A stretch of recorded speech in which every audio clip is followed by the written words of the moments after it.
Thank you, Mr Paisley. A pleasure to speak under your chairship, and I congratulate my honourable friend, the member for Weaver Vale, for bringing around this debate and the fantastic, powerful speeches that we've heard, particularly from this side of the chamber. And I just add my voice to say that the UK faces a severe housing crisis. As a Member of Parliament for Luton South, housing is the most common issue local residents contact me about.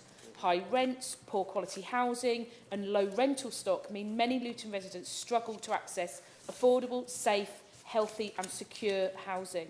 Luton Council has over 8,000 families on its housing waiting list, many with complex and multiple needs, and over 1,000 families in temporary accommodation. And this is completely unsustainable and getting worse with the increase of Section 21 no-fault evictions that we are seeing in Luton. Alongside low pay, rents in Luton are high, mainly due to the town's proximity to London, and the average house price some £289,000, but that's 10 times the average wage in Luton. So owning your own home is just a pipe dream for many. We can see the government doesn't recognise the importance of a good, affordable home.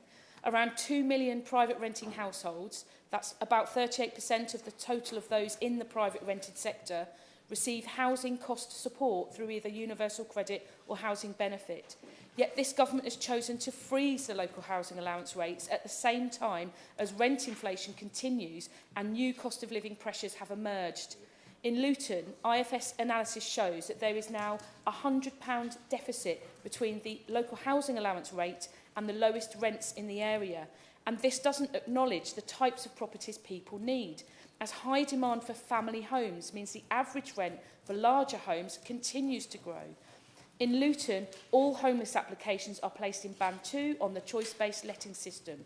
For a 3-bedroom property where the high demand is, the likely wait time is 4 to 5 years. That's 4 to 5 years of bringing children up in overcrowded and unsuitable accommodation. And without action, this will only get worse over the coming years. The government's decision-making is forcing people in Luton South and across the country into poverty. But I'm proud that the Labour Party has committed to be the first government in a generation to restore social housing, including council housing, to the second largest form of tenure.